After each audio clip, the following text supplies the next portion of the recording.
Les amis, bonjour à tous, j'espère que vous allez bien et que tout se passe pour le mieux pour vous. Review de Boruto.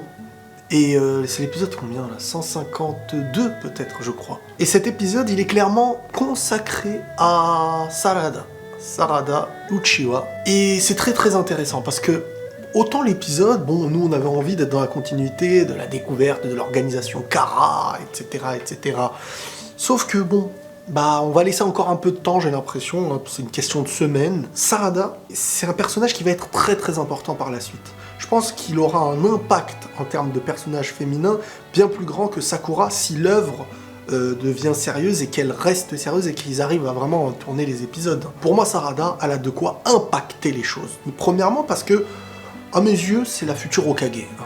On voit bien qu'on va nous montrer une personne qui se bat du début jusqu'à la fin pour arriver à ce projet. Sarada, c'est un personnage qui est bien plus proche de Naruto que Boruto serait proche de son père Naruto. En fait, ce qui est marrant, c'est ce croisement qui existe entre Sarada et le père de Boruto, et Boruto et le père de Sarada. Et ce truc-là, à l'avenir, je pense qu'il pourrait être développé de mieux en mieux avec des discussions profondes entre Boruto et Sarada, qui, je pense, auront des sentiments l'un pour l'autre, mais surtout pour l'instant c'est Sarada qui a des sentiments pour Boruto, je le vois comme ça. Boruto, c'est quelqu'un qui respecte beaucoup Sarada. Il n'est pas encore dans l'éveil de sentiments et tout de son côté, je pense pas, mais Sarada a l'air d'être très proche de Boruto. N'oublions pas que c'est une Uchiwa, donc on peut la développer au niveau de ses pupilles et de son Sharingan. L'évolution du Sharingan, comment ça se passe. C'est pas obligatoirement dans la mort d'un proche, c'est ce que la mort d'un proche te procure dans l'émotion. Et les Uchiwa, au niveau de l'émotion, les fait basculer, on va dire, dans une autre étape. Et c'est pour ça que parfois même, ça se transforme en haine. Mais Sarada, elle n'ira pas du côté de la haine, ce qui pourrait être plus dur pour Boruto à se contenir. Boruto, je le vois plus être quelqu'un qui va basculer vers quelque chose de différent, quelque chose qui s'éloignera peut-être du village. Je sais pas, moi je le sens comme ça. Et Sarada peut-être vivra une cassure, soit avec Boruto, soit avec son père ou avec Naruto. Parce qu'elle a un lien avec son père qui est... elle l'a vu très très peu. Boruto, c'est celui avec qui elle grandit, celui avec qui elle a des sentiments. Et Naruto, c'est son objectif, être Hokage, donc à la place de l'Hokage, plus tard. Ce que j'aime bien dans cet épisode, c'est qu'on voit un peu mentalement comment elle est. Son envie d'être Hokage la pousse à se dire qu'il faut qu'elle fasse tout, qu'elle soit forte dans tout. Et elle se met toujours une pression au-delà même de ce qu'elle peut être. En fait, pour elle, être la fille de Sakura, et ça lui donne cette obligation de devoir maîtriser le ninjutsu médical. Et le fait qu'elle puisse ne pas être forte dans ça, dans sa tête, c'était une faille. C'était un mur qui l'empêchait d'avancer vers son objectif d'être Hokage. Elle s'imaginait en fait que pour être Hokage, il fallait être plus forte que tout le monde dans tous les domaines.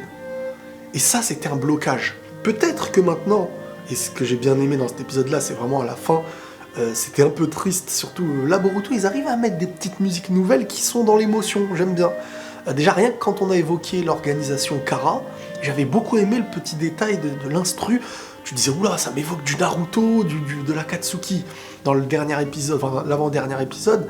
Et dans celui-là, le dernier épisode, là, on a eu un moment où quand Naruto est donc venu dans la classe, là où il fallait avoir les épreuves de ninjutsu médical, et tu voyais Sarada avec ce petit truc, ce côté mignon où tout lui tombait dessus, ça donnait comme impression qu'elle avait réussi, jusqu'à la dernière devant tout le monde, devant Naruto, c'est-à-dire ils l'ont mis dans la situation la plus extrême, mais qui lui permet d'avoir une nouvelle vision, et ça c'est super intéressant.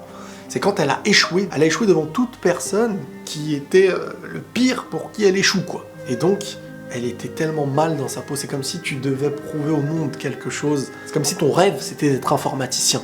Et que tu te retrouvais devant le plus grand informaticien, ton modèle dans le domaine et tout ça, et que devant lui, tu te ratais complètement. Psychologiquement, ça aurait pu être très dur pour elle. Mais là, ce qui a été bien, c'est que derrière, t'as Sakura, avec de la maturité qui lui explique tu sais, c'est pas parce que je suis ta mère que tu dois suivre mon chemin, en fait. Tu peux suivre ton chemin, qui est le tien.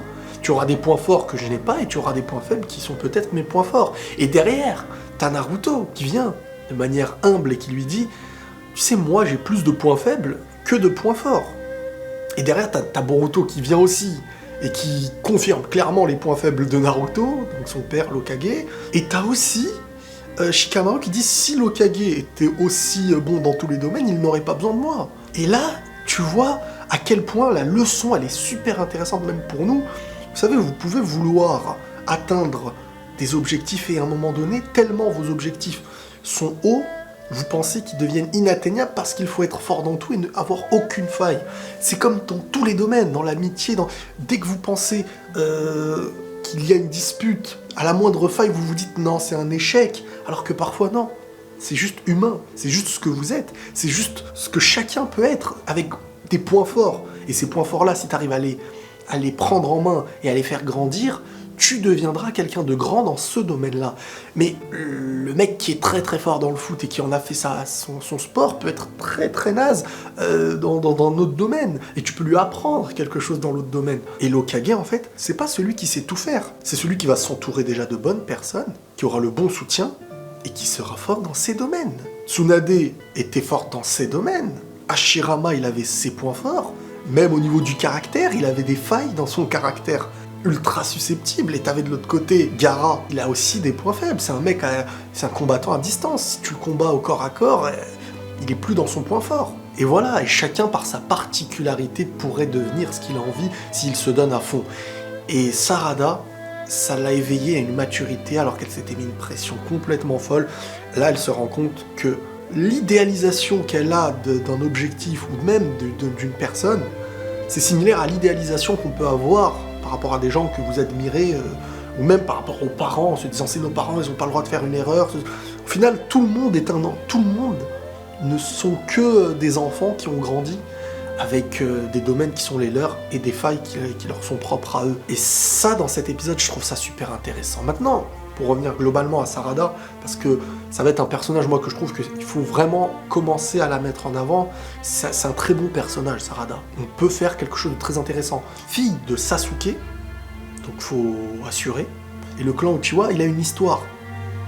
Il serait important, même si elle l'avait déjà lu, je crois, dans un livre d'une bibliothèque qu'elle avait trouvé, un livre secret et tout, il serait important qu'elle puisse avoir un jour une vraie discussion sur tout ce qui s'est passé, que Sasuke lui lègue un peu sa science et lui parle de Itachi, par exemple, et de cette histoire, de ce qu'il a vraiment vécu. Je pense qu'à un moment donné, il va s'isoler avec elle, il va vraiment tout lui raconter. Et il y aura aussi ce moment où Sarada sera face à ce truc que tous les Uchiwa ont connu, c'est l'éveil vraiment peut-être du Mangekyou Sharingan. Enfin, quand je dis tous les Uchiwa, non, tous les Uchiwa n'ont pas connu ça, mais elle le connaîtra à un moment donné. Une œuvre Naruto ne peut pas exister sans ce côté de haine, de la perte de proches. Il y aura des morts encore, il y aura des morts dans Boruto. Cette œuvre, elle se construit aussi sur cette émotion de la perte, du renouvellement, de ce qui s'ensuit. Et Sarada, elle fait partie d'une lignée qui, on va dire, aura l'émotion qui va être atteinte, et qui la fera éveiller à quelque chose qu'elle choisira, mais qui va être orienté dans l'émotion. À voir qui Sarada va perdre, parce que Sarada, dans son entourage, devra perdre quelqu'un, je pense, ou vraiment être dans une très très grosse difficulté émotionnelle pour éveiller encore ses pupilles, parce que ses pupilles, elles vont pas rester comme ça jusqu'à la fin de l'œuvre, ça faut le savoir. Tu l'as mis en Uchiwa, c'est pour l'évoluer en Uchiwa. Ce que j'ai bien aimé aussi, c'est quand elle demande à sa mère, Sarada demande à Sakura, qu'est-ce qui a fait que tu en es arrivé là, quoi? Pourquoi, voilà, en gros, la globalité, comment tu es devenue celle d'aujourd'hui? Et t'as Sakura qui lui explique, parce que je ne voulais pas être un fardeau, un poids, et rester derrière Naruto et Sasuke. Ce qui pourrait être vraiment intéressant, c'est que on est encore une fois, comme je vous ai dit, le croisement d'un Naruto qui va commencer à forger Sarada et Sasuke, qui prendrait, voilà, donc Boruto sous son aile. Tu vois, chacun avec le parent de l'autre. Ça pourrait être sympa. Vraiment, Naruto, il devrait, à mes yeux, tout faire pour, même si, comme il a été dit, on ne devient pas Hokage, c'est grâce aux autres qu'on devient Hokage, c'est pas grâce à nous, logiquement. Mais Naruto, il devrait la forger, ça serait intéressant. Maintenant, il y aura le lien qui va se construire aussi entre Sarada et Boruto. Est-ce qu'ils vont le faire à l'eau de rose, en mode tout va concorder proprement, ou est-ce que ça va être un lien, est-ce que, je me demande, un peu sur quelque chose qui va se briser, et là, avec cette cassure, donc Boruto ne serait peut-être plus dans l'équipe. Boruto, pour moi, il devrait avoir un destin un petit peu à la Sasuke. Qu'est-ce qui le rapproche de Sasuke, Boruto? C'est déjà ne serait-ce que des choses que Naruto ne pourrait pas comprendre chez lui. Sa pupille. Et au-delà de sa pupille, là, avec le truc qu'il reconnaît pas, comme le sceau bizarre. Sasuke, il a connu c'est quoi un sceau maudit, avec Orochimaru, et il sait c'est quoi d'avoir une pupille qui l'éveille à des choses différentes. Boruto, c'est exactement ça. Et Boruto, à un moment donné, la haine aussi va surgir en lui, parce que c'est un enfant qui a grandi aussi avec de la haine envers sa famille, envers ses parents. Sasuke, c'est un enfant qui a grandi après avec de la haine envers son frère. Il y a beaucoup de choses dans lesquelles ils sont assez en accord.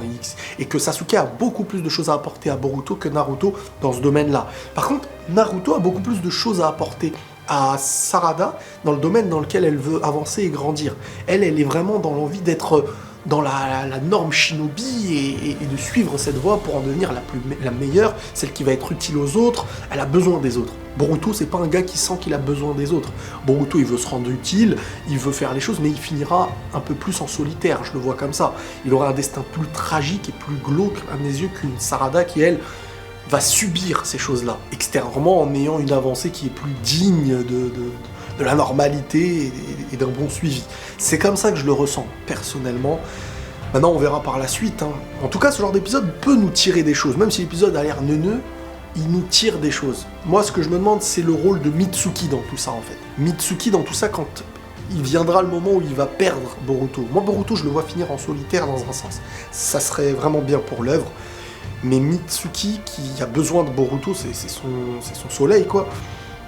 Mitsuki sans Boruto, comment il deviendrait? Est-ce qu'il deviendrait incontrôlable? Est-ce que c'est là aussi où on pourra avancer vers des choses qui vont se développer? Voilà un petit peu mon retour par rapport à ce que ça m'a fait ressentir. On se tient au jus pour la prochaine fois, les amis. Prenez tous soin de vous et la paix sur vous.